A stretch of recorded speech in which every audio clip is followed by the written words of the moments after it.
5월 3일 법률방송 로투데이 시작하겠습니다. 첫 소식입니다. 검경 수사권 조정안과 공수처 법안에 대해 문무일 검찰총장이 공개적으로 반발하고 이에 경찰이 다시 문 총장의 발언을 공박하는 등 검경 갈등이 표면화하는 가운데 박상기 법무부 장관이 오늘 견제와 균형을 강조하며 검찰의 반발 움직임에 제동을 걸고 나섰습니다. 실제 제동이 걸릴지는 좀 더 두고 봐야 할 것 같습니다. 앵커 브리핑입니다. 박상기 법무부 장관이 오늘 검경 수사권 조정을 두고 검찰과 경찰, 양 기관의 갈등이 고조되는 데 대해 검경 모두 국민의 관점에서 접근해야 한다는 경고성 메시지를 날렸습니다. 박 장관은 오늘 오전 경기도 수원에 새로 생긴 수원고검 개청식에 참석해 기념사를 통해 이같이 밝혔습니다. 박 장관은 기념사를 통해 이제 시대 상황이 변하고 국민의 시각과 의식도 달라졌다며 검찰의 수사 관행은 물론 권한도 견제와 균형에 맞도록 재조정해야 한다고 강조했습니다. 검경 모두 국민의 관점에서 접근해야 한다고 검찰과 경찰을 묶어서 말했지만 방점은 패스트트랙 처리에 반발하고 있는 검찰을 향한 발언입니다. 앞서 문무일 검찰총장은 지난 1일 대검을 통해 현재 신속 처리 안건으로 지정된 법률안들은 견제와 균형이라는 민주주의 원리에 반한다며 검경 수사권 조정 형소법 개정안 등 패스트트랙 법안 처리에 공개 반발한 바 있습니다. 이에 박상기 법무장관은 문무일 총장이 말한 견제와 균형을 언급하며 문무일 총장과 검찰의 반발 행보에 제동을 걸고 나선 겁니다. 검찰은 경찰에 대한 각종 영장 청구권과 기소권을 독점적으로 갖고 있어 큰 틀에서 사법적 통제 권한을 갖고 있다. 개별적 문제점이나 우려사항에 대해서는 앞으로 국회에서 공수처와 함께 수사권 조정 관련한 법안에 대해 심도 있는 논의가 진행될 것이라 예상한다는 것이 박 장관의 말입니다. 우려나 할 말이 있으면 앞으로 남은 패스트트랙 법안 처리 과정에서 검찰 입장과 우려를 공식적으로 밝히면 되지 뒤에서 패스트트랙 처리 자체를 두고 왈가왈부하지 말라는 경고 발언입니다. 박 장관은 그러면서 검찰과 경찰 모두 이 문제에 대해 국민 관점에서 접근해야 할 것이라며 조직 이기주의라는 국민의 비판을 받지 않으려면 구체적 현실 상황과 합리적 근거에 입각해 겸손하고 진지하게 준비해 나가야 할 것이라고 강조했습니다. 검찰이 겸손하지 않다는 반어성 메시지입니다.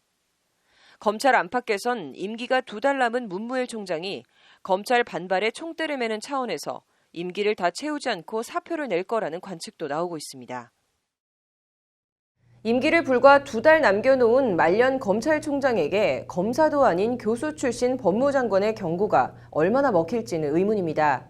다음 검찰총장으로 청와대와 박상기 법무장관이 누구를 어떤 취지로 낙점할지 궁금합니다. 앵커 브리핑이었습니다.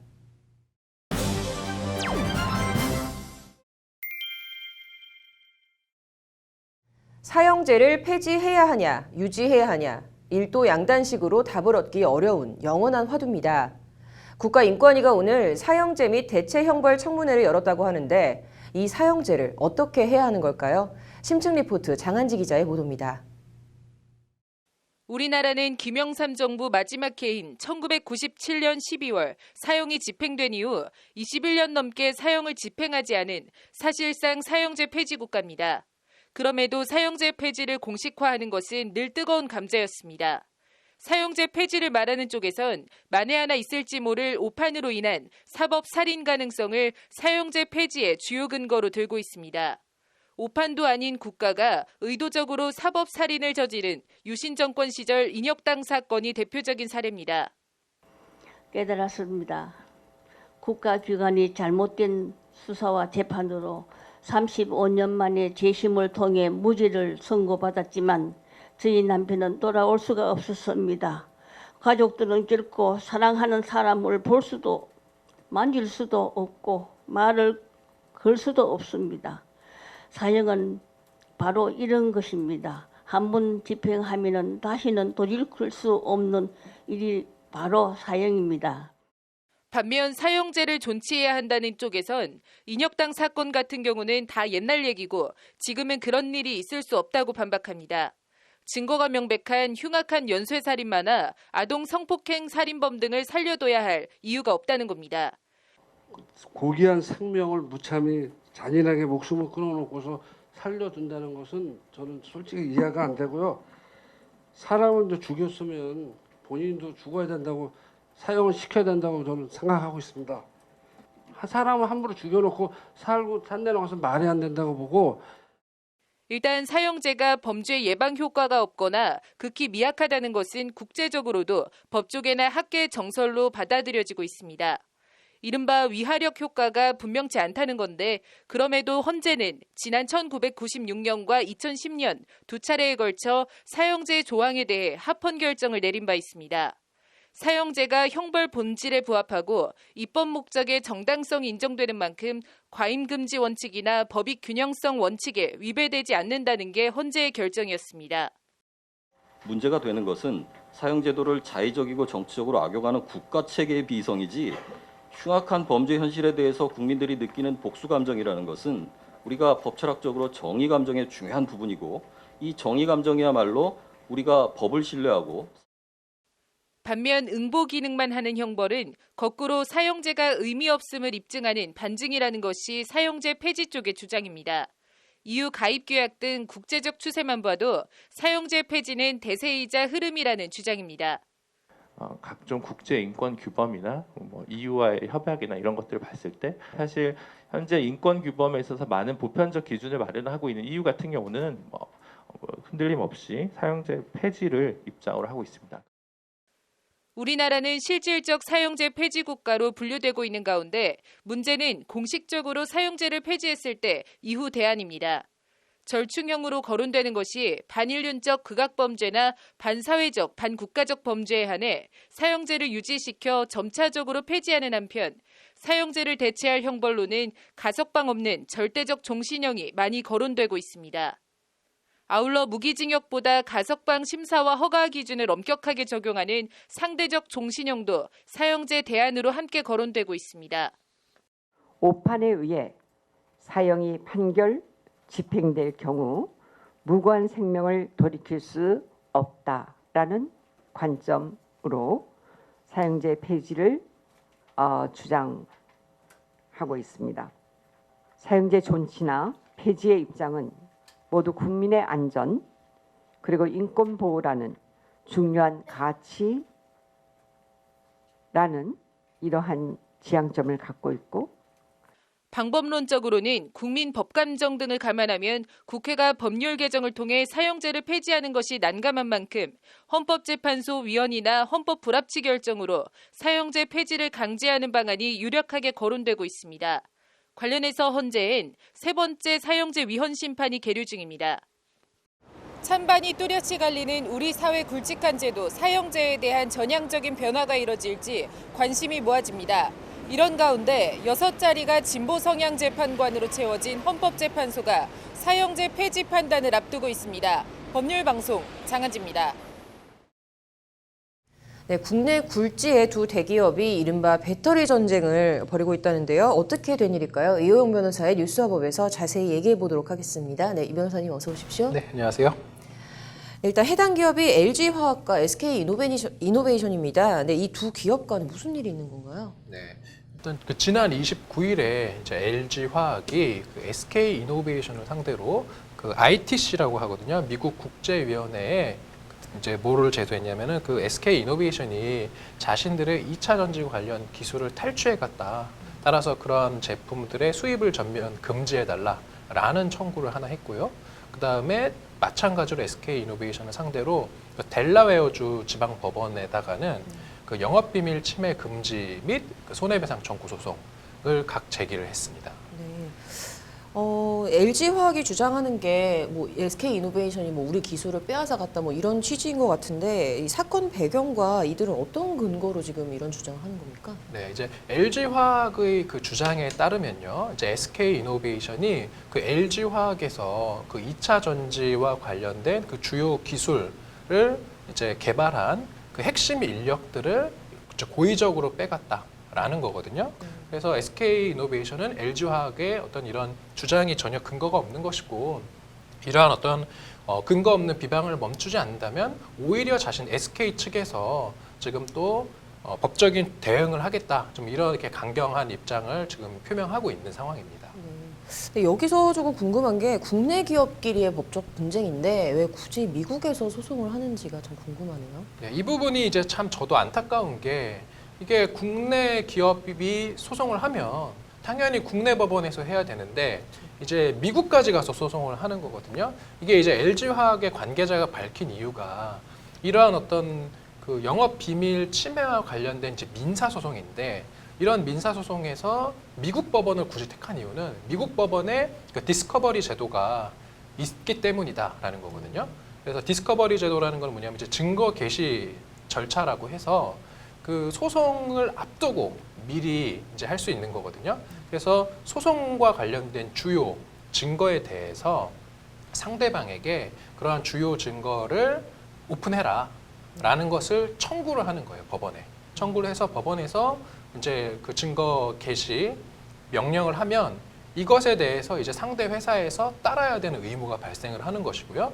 이것을 따르지 않으면 나중에 소송에서 대단히 불이익한 어떤 그러한 이제 효과가 발생하기 때문에 이제 미국 어찌 보면 되게 선진적인 그런 법률 시스템이라고 할 수 있고 이게 몇 년 전부터 디스커버리 제도를 국내법에도 좀 도입해야 된다라는 주장이 계속 제기되고 있는데 이제 아직까지도 우리나라에 이러한 제도가 도입이 안 됐고 그러다 보니까 국내 기업 간의 소송을 국내 법원에서 이제 하지 않고 미국까지 가서 미국의 델라웨어까지 가서 한다라는 게 어찌 보면 참 안타까운 그런 현실이라고 저는 생각을 합니다. 네, 변호사님께서는 이번 소송을 좀 어떻게 보십니까? 네, 뭐 양 당사자의 주장이 좀 엇갈리고 있기 때문에 뭐 결과는 조금 지켜봐야 되는 것이 아닌가. 특히 이 소송에서의 쟁점은 그 핵심 인력들이 LG화학에서 SK이노베이션으로 이제 전직을 한 것은 맞거든요. 그럼 그런 전직 과정에서 SK이노베이션이 그러한 인력들이 가지고 있는 그런 기술 자료를 이제 빼오는 과정에서 어떤 쉽게 말하면 이렇게 그 기술이 옮겨지는 그런 과정에 SK이노베이션의 어떤 사주가 있었는지 이런 부분을 이제 주장 입증을 해야 되는 것은 LG화학 측이거든요.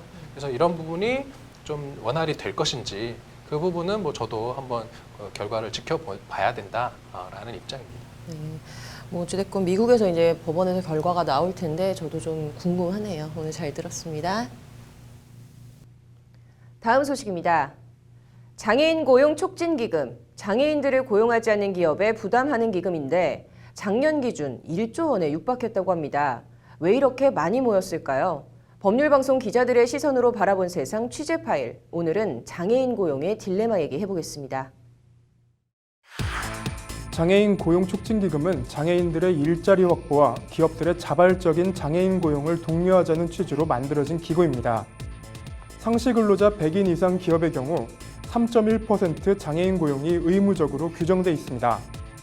하지만 장애인 고용률과 근속률은 높아지지 않았고 기금은 2013년 2,294억 원에서 5년 만에 4배 이상 증가해 9,495억 원이 적립돼 1조 원에 육박했습니다. 기금이 쌓인 것을 두고 기업 탓만 할 수도 근속연수가 낮다고 장애인들을 탓할 수도 없는 상황입니다. 당장 쉽게 해결할 수 없는 문제들이 산적해 있기 때문입니다. 일단 기업의 입장에서는 차라리 기금을 내는 게 부담이 적습니다. 장애인을 고용한 기업은 장애인 직원이 불편함 없이 생활할 수 있도록 시설을 설치해야 합니다. 때문에 기업의 입장에서는 장애인 고용 대비 부담금을 내는 게 부담이 적은 겁니다. 장애인 입장에서는 시설의 문제는 차치하더라도 회사 생활에 어려움이 쌓여 있습니다. 다른 직원들과 일종의 마찰이 불가피하기 때문입니다. 조욱은 장애인 고용안정협회 국장은 장기 근속을 해야 되는데 똑같은 직책에서 계속 있을 수가 없고 다른 분들하고 비슷하게 승진도 해야 되고 다른 업무도 맡아야 되는데 그 중간중간 고비들이 발생한다고 밝혔습니다. 고용노동부는 이런 문제를 해결하기 위해 2019년 장애인 고용 촉진기금 예산 중 장애인 인식 개선 교육 비용 비율을 대폭 증가했습니다. 하지만 실효성을 기대하기는 어려워 보입니다. 이런 가운데 장애인들의 처우 개선을 위해 국회에서는 대표적으로 자유한국당 이미자 의원과 더불어민주당 권미혁 의원이 장애인 고용 촉진 및 직업재활법 일부 개정 법률안을 발의했지만 계류 중입니다. 고용 촉진 기금 수입이 증가하면서 고용노동부는 올해 기금을 전년도 대비 30.4% 증가한 1,115억 원을 투자하겠다고 밝혔습니다. 이를 통해 장애인 맞춤형 취업 지원 강화, 표준사업장 지원 등을 확대해 나갈 예정입니다. 장애인의 취업과 인간다운 삶을 보장하겠다는 취지에 맞게 조금 더 세밀하고 정교한 법 제도적 장치 보완이 필요해 보입니다. 법률방송 취재파일이었습니다. 이어서 법조계 소식 전해드리겠습니다. 수원고등법원이 어제 개원 후 첫 재판을 시작했습니다. 수원고법은 오는 9일 제2민사부와 제3민사부가 재판을 시작하는 등 이달 중으로 수원고법의 모든 재판부가 본격적인 재판을 하게 될 것으로 보입니다. 한국법제연구원 이익현 원장 등 임직원이 강원 지역 산불 피해 복구를 위한 소정의 성금을 전달했다고 밝혔습니다. 연구원은 지역 농수산물 구입 등 지역민들의 삶을 정상화할 수 있는 다양한 지원 활동을 지속할 예정입니다. 서울 송파구 롯데월드타워와 석촌호수 인근에서 열리는 불꽃축제와 관련해 서울지방경찰청이 안전진단팀을 투입하는 등 안전점검에 나섭니다. 안전진단팀은 현장 방문을 통해 취약 요소 등을 점검합니다. 국민권익위원회는 어제 6.25 전쟁 때부터 고아들을 돌봐온 미애원의 국유지를 무단 사용했다는 이유로 부과된 12억 원의 변상금에 대해 관계기관 조정회를 열고 변상금 감액을 중재했습니다.